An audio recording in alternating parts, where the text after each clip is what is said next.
Hello everyone. तो आज की ये वीडियो बहुत ही इम्पॉर्टेंट वीडियो है उनके लिए जो शेयर मार्केट को अपना रेगुलर इनकम सोर्स बनाना चाहते हैं, क्योंकि आज की ये वीडियो है टेक्निकल एनालिसिस के ऊपर। टेक्निकल एनालिसिस करना आना शेयर मार्केट में बहुत ही ज़्यादा इम्पॉर्टेंट है उनके लिए जो कि इंट्राडे या शॉर्ट टर्म ट्रेडिंग करते हैं, क्योंकि शॉर्ट टर्म में फंडामेंटल एनालिसिस इतनी काम नहीं करती। तो इसलिए आज की इस वीडियो को आप ध्यान से देखना, क्योंकि मैं कोशिश करूंगा कि आसान से आसान भाषा में समझा पाऊँ कि आखिर टेक्निकल एनालिसिस कैसे करते हैं। और वीडियो के एंड में हम चार्ट्स पर भी देखेंगे कि जो हम इस वीडियो में सीखेंगे क्या वो रियलिटी में काम करता है, और अगर हाँ तो कैसे काम करता है। तो वीडियो शुरू करने से पहले अगर आप हमारे चैनल पर नए हैं तो चैनल को सब्सक्राइब और बेल आइकन को प्रेस कीजिए ताकि आपको नई वीडियोस की अपडेट मिलती रहे। तो चलिए आज की वीडियो को हम शुरू करते हैं।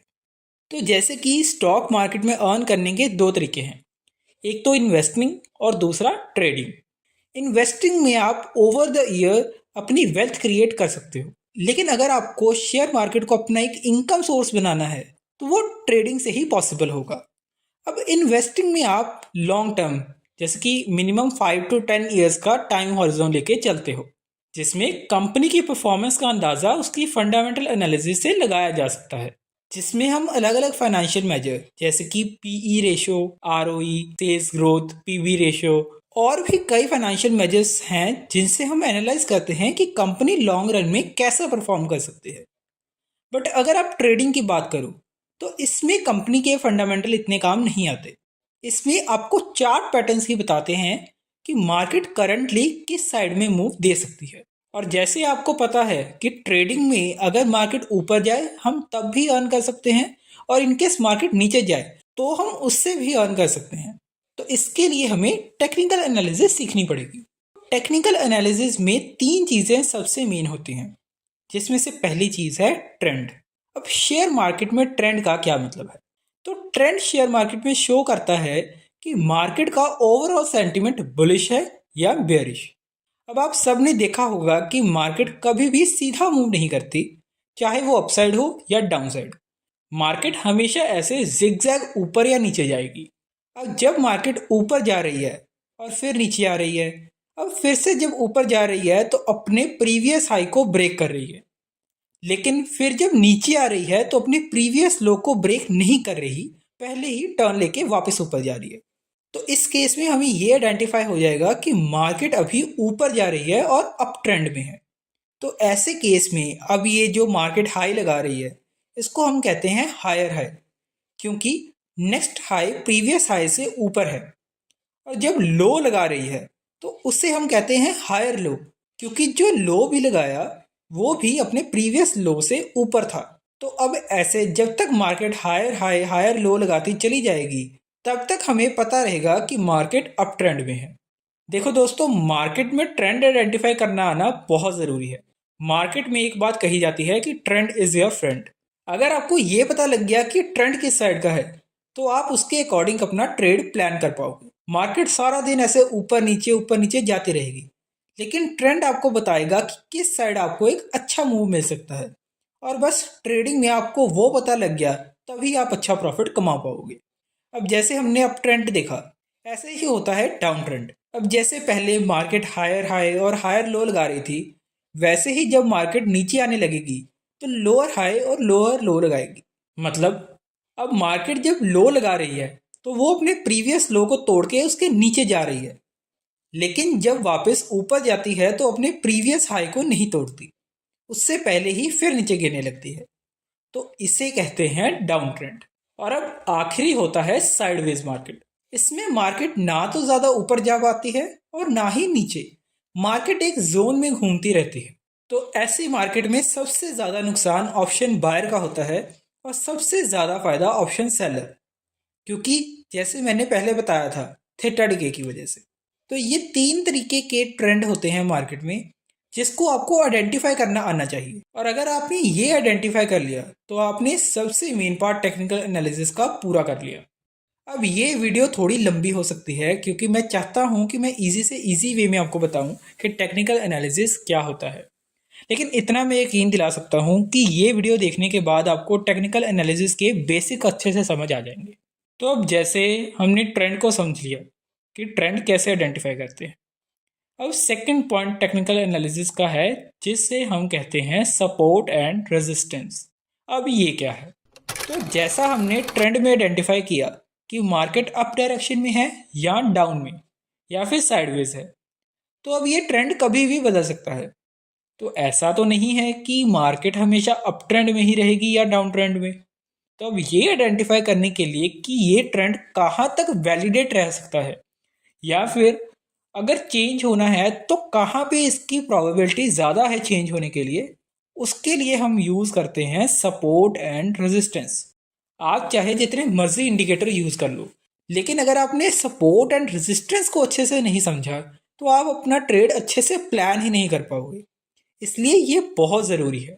अब सपोर्ट एंड रेजिस्टेंस होता क्या है, तो पहले मैं थोड़ा आपको ओवरव्यू दे दूंगा, फिर हम चार्ट्स पर जाके इसे और अच्छे से समझेंगे।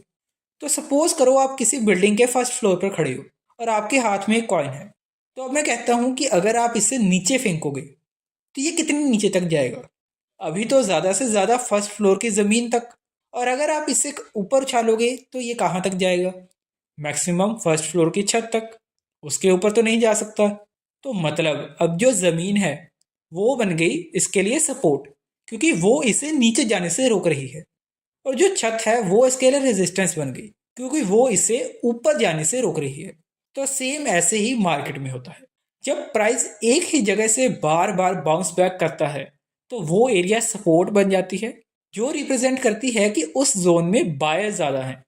मतलब जब भी प्राइस उस एरिया में आता है तो लोग खरीदना स्टार्ट कर देते हैं, जिससे वो वापस ऊपर चला जाता है।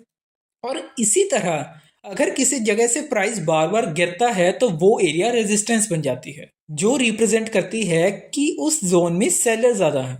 मतलब जब भी प्राइस उस एरिया के पास आता है, ज़्यादा से ज़्यादा लोग बेचना या प्रॉफिट बुकिंग करना शुरू कर देते हैं, जिससे प्राइस दोबारा नीचे जाने लगता है। अब एक बार हम दोबारा अपनी पहली वाली एग्जांपल पर चलते हैं। तो जैसे कि सपोर्ट और रेजिस्टेंस ये था, तो अब सपोज किसी तरह फर्स्ट फ्लोर की ज़मीन टूट गई, तो अब क्या होगा? तो अब कॉइन अपनी अगली सपोर्ट यानी कि ग्राउंड फ्लोर की ज़मीन तक जाने लगेगा। तो ऐसा ही सेम मार्केट में होता है। जब कोई भी सपोर्ट को प्राइस तोड़ देता है तो फिर प्राइस अगली सपोर्ट की तरफ गिरने लगता है, और अगर रेजिस्टेंस को तोड़ता है तो अगली रेजिस्टेंस की ओर बढ़ता है। तो मतलब सपोर्ट और रेजिस्टेंस पर या तो प्राइस अपने पिछले ट्रेंड को कंटिन्यू करता है या फिर वहां से रिवर्सल शो करता है।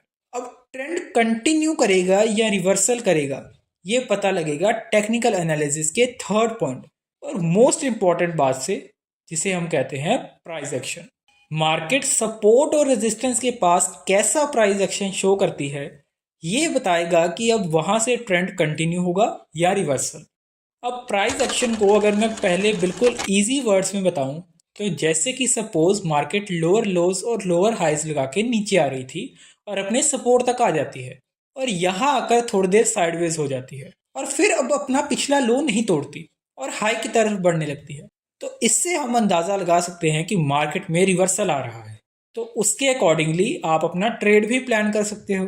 अब ये प्राइस एक्शन का कुछ बेसिक पॉइंट था, लेकिन अगर मैं इसको और डिटेल में इसी वीडियो में बताऊंगा तो ये वीडियो बहुत लंबी हो जाएगी और इतना कुछ एक ही बार में किसी भी नए ट्रेडर के ऊपर से जाएगा। तो प्राइस एक्शन के लिए मैं अलग से वीडियो बनाऊंगा। तो अभी तक हमने मार्केट ट्रेंड और सपोर्ट एंड रेजिस्टेंस को अच्छे से समझ लिया और प्राइस एक्शन के भी एटलीस्ट बेसिक को समझ लिया। तो अब हम देखते हैं कि ये चार्ट्स पर कैसे काम करती है। तो उसके लिए हम ट्रेडिंग व्यू पर चलते हैं। तो ये हम ट्रेडिंग व्यू पर आ गए और मैंने निफ्टी का चार्ट ओपन कर लिया है। तो अब जैसे कि आप देख पा रहे हो, तो अब सबसे पहला पॉइंट जो हमने सीखा था वो था ट्रेंड एनालाइज करना। तो ट्रेंड एनालाइज करने के लिए हम हमेशा बड़े टाइम फ्रेम की हेल्प लेते हैं, ताकि हमें थोड़ा वाइडर पिक्चर पता लगे कि मार्केट कहाँ मूव कर रही है। तो अगर आप इंट्राडे ट्रेडिंग करना चाहते हो तो आप 15 मिनट से 1 आवर के टाइम फ्रेम से ट्रेंड पता कर सकते हो। और अगर आप स्विंग ट्रेड या शॉर्ट टर्म इन्वेस्टर हो तो आप डेली चार्ट में ट्रेंड एनालाइज कर सकते हो। तो अभी हम पहले 1 आवर पर ट्रेंड एनालाइज करते हैं। तो अब आपके सामने है कि अभी निफ्टी एक रेंज में घूम रही है, यानी कि आप ध्यान से देखो तो मार्केट 23,400 के पास से बार बार वापस गिर रही है और 2290 के पास से वापस बाउंस बैक कर रही है।